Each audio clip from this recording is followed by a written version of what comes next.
الحمد للہ رب العالمین والصلاة والسلام علی اشرف الانبیاء والمرسلین نبینا محمد وعلی آلہ وصحبہ اجمعین اما بعد فقال اللہ تعالی فی الکتاب الکریم قالت الاعراب آمنا قل لم تؤمنوا ولكن قولوا اسلمنا الی آخر الآیہ۔ اللہ رب العالمین قرآن کریم کی اس آیت کریمہ میں کیا فرما رہے ہیں؟ یہ بدوی کہتے ہیں کہ ہم ایمان لے آئے، یہ بدو کہتے ہیں کہ ہم ایمان لے آئے، ان سے کہو تم ایمان نہیں لائے، بلکہ یوں کہو کہ ہم مطیع ہو گئے، فرما بردار ہو گئے، ایمان ابھی تمہارے دلوں میں داخل نہیں ہوا۔ اللہ اکبر۔ ناظرین اکرام، قرآن کریم میں قرآن کی نظر میں مسلمان دو قسم کے ہیں، مسلمان دو قسم کے ہیں قرآن کریم کی نظر میں۔ ایک وہ جو قانونی مسلمان ہیں اور ایک وہ جو حقیقی مسلمان ہیں۔ قرآن دو قسم کے مسلمانوں کی بات کر رہا ہے، اور اسی بات کو اللہ رب العالمین نے قرآن کریم کی اس آیت کریمہ میں واضح طور پر ہمارے سامنے رکھا ہے۔ قانونی مسلمان کون کہلائے گا؟ جس نے کلمہ طیبہ تو پڑھا، لا الہ الا اللہ محمد رسول اللہ، توحید کو بھی مان لیا، رسالت پر بھی ایمان لے آیا۔ ایسا شخص قانونی طور پر مسلمانوں کے زمرے میں شامل ہو گیا، وہ مسلمان کہلائے گا۔ لیکن یہ شخص اسلام کی نظر میں حقیقی مسلمان نہیں کہلائے گا، قانونی مسلمان کہلائے گا۔ اور یہی وہ لوگ ہیں جن کو مخاطب کر کے اللہ رب العالمین نے اس آیت کریمہ میں فرمایا جو ابھی میں نے آپ کے سامنے پیش کی، قالت الاعراب آمنا۔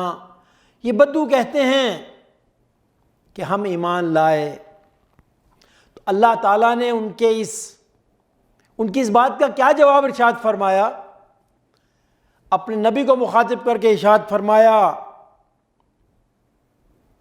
قل لم تؤمنوا ولكن قولوا اسلمنا۔ اے نبی ان سے فرما دیجئے کہ تم ایمان نہیں لائے، ہاں یہ کہو کہ ہم مطیع ہو گئے، فرما بردار ہو گئے، ہم اسلام میں داخل ہو گئے، ہمارا شمار مسلمانوں میں ہو گیا، لیکن حقیقی مسلمانوں میں نہیں۔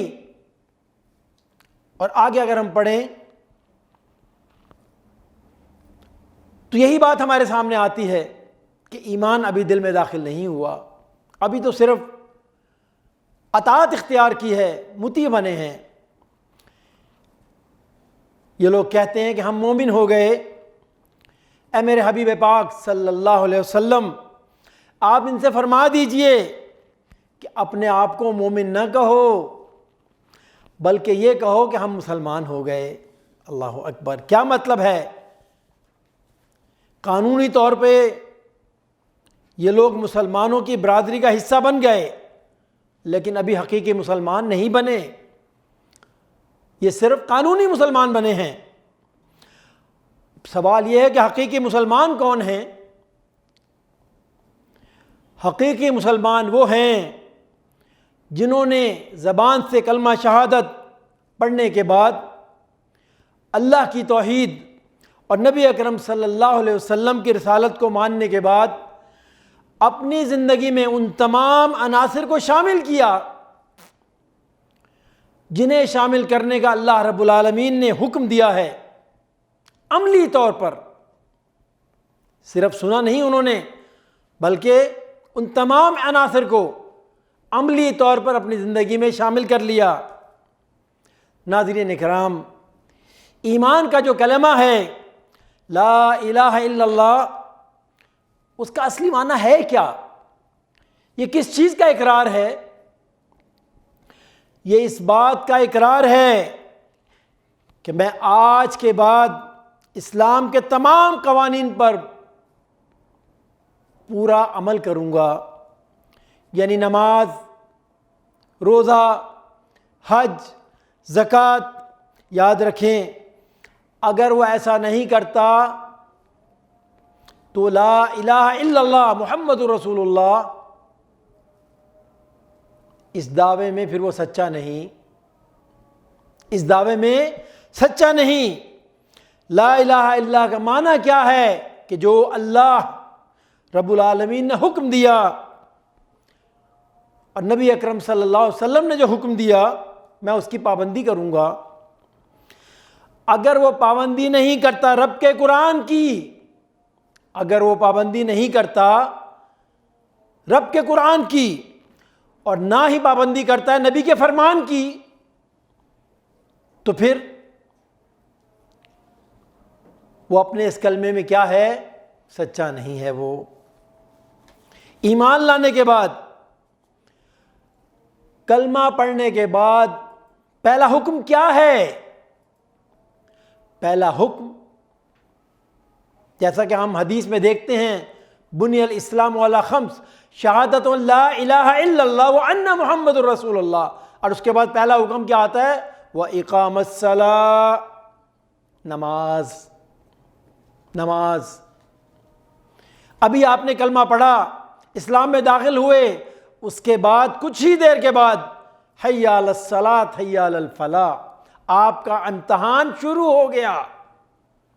آؤ نماز کی طرف آؤ، آؤ فلاح کی طرف آؤ۔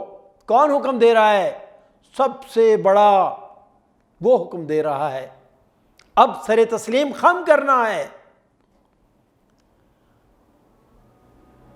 قرآن کریم میں ایک سورت ہے جس کا نام ہے سورہ المدثر، اس میں اللہ رب العالمین نے ان مسلمانوں کا نقشہ کھینچا ہے جو قانونی طور پہ مسلمان ہیں لیکن حقیقی نہیں۔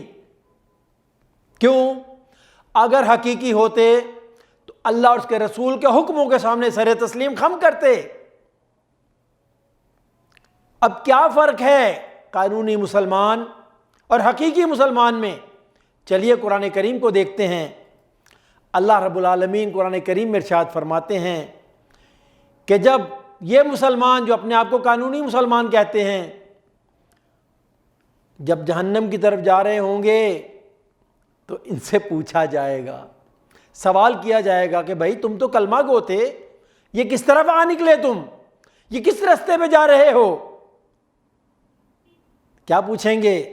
ما سلککم فی سقر، ارے بھائی یہ سقر کی طرف کیوں جا رہے ہو؟ یہ جہنم کی طرف کیوں جا رہے ہو؟ کیا جواب دیں گے؟ قالوا لم نک من المصلین۔ او ہو ہائے میرے اللہ، غور کیجئے، اب آپ کو پتہ لگ گیا ہوگا قانونی مسلمان اور حقیقی مسلمان میں کیا فرق ہے۔ اگر یہ حقیقی مسلمان ہوتا تو یہ سوال جواب اس کے ساتھ نہ ہوتے۔ کیوں؟ حقیقی مسلمان اسے پتہ ہے کلمہ پڑھنے کے بعد نماز مجھ پہ فرض ہو گئی، لیکن یہ جو قانونی مسلمان تھا آباء و اجداد سے مسلمان چلا آ رہا ہے، اسے اس بات کی کوئی پرواہ نہیں کہ اللہ اس کے رسول کے حکموں کو میں نے کیسے تسلیم کرنا ہے، کیسے اس پہ عمل پیرا ہونا ہے، کیسے اس کے سامنے سر تسلیم خم کرنا ہے۔ اور آگے کیا کہیں گے؟ وَلَمْ نَكُ نُطْعِمُ الْمِسْكِينَ، ایک تو ہم نماز نہیں پڑھتے تھے اور دوسرا مسکین کو کھانا نہیں کھلاتے تھے۔ اللہ اکبر۔ اب نماز کا مسئلہ اگر یہ واقعی حقیقی مسلمان ہوتا تو نماز پڑھ رہا ہوتا تو اس رستے پہ نہ آتا۔ اور دوسری غلطی کیا کی اس نے؟ اپنی غلطی بیان کر رہا ہے وہ بندہ۔ کون سا بندہ؟ جو قانونی مسلمان ہے۔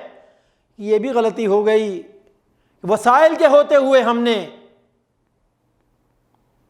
مسکین کو کھانا نہیں کھلایا۔ ناظرین کرام، علماء امت پر اللہ کی لاکھوں رحمتیں، انہوں نے اس آیت کریمہ کا بڑا ہی وسیع مفہوم بیان کیا ہے یہ جو مسکین کو کھانا کھلانے کی بات ہو رہی ہے، کیا اس سے مراد صرف کھانا ہے؟ نہیں نہیں نہیں، بڑا وسیع مفہوم ہے اس کا۔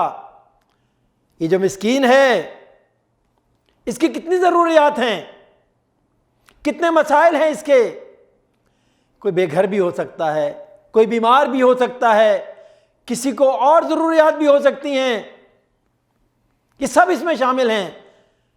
اے بندے، تیرے پاس تمام وسائل تھے، اللہ نے تجھے تمام وسائلوں سے نوازا تھا، لیکن تیرا دل چھوٹا تھا، تجھے یقین نہیں تھا، اس لیے تو نے مسکین کی مدد نہیں کی۔ آج اسے پتہ لگا کہ جو میں نے مدد نہیں کی، کھانا نہیں کھلایا، اس کی پرواہ نہیں کی، اس کے کام نہ آیا، اپنے رب کو راضی نہ کر سکا، تو آج کس رستے پہ جا رہا ہوں؟ آج جہنم کے رستے پہ ڈال دیا گیا مجھے۔ لوگوں، ذرا امام کائنات کی بات ذرا غور سے سنو، کیا فرما رہے ہیں؟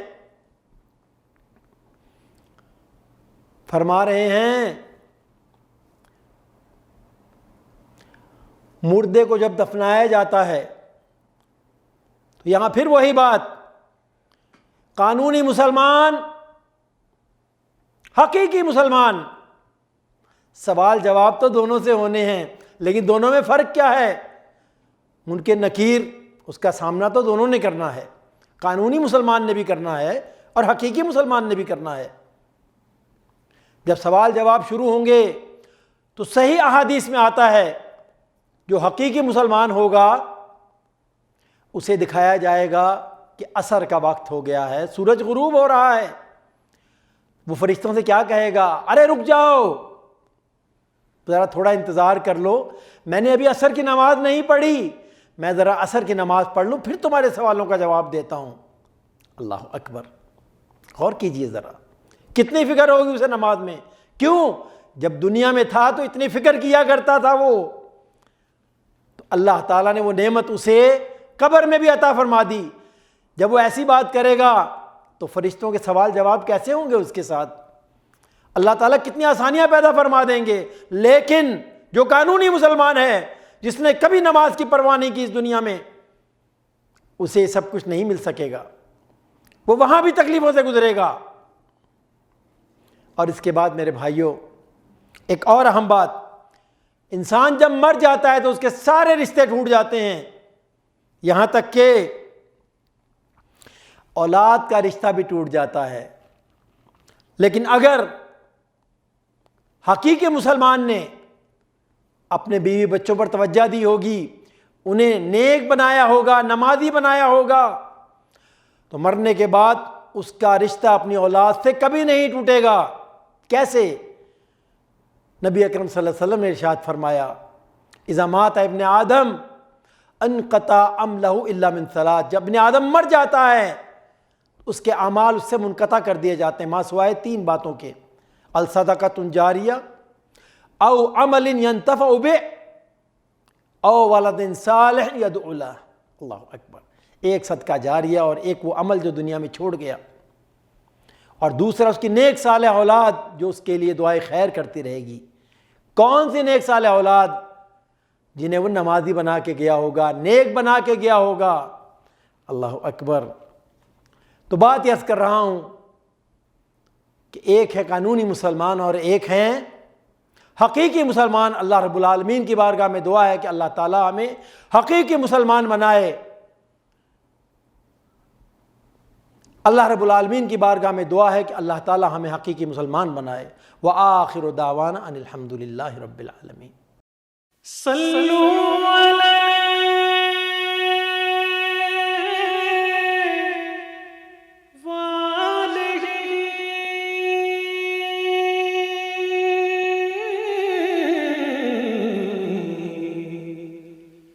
صلو علیہ وآلہ صلو علیہ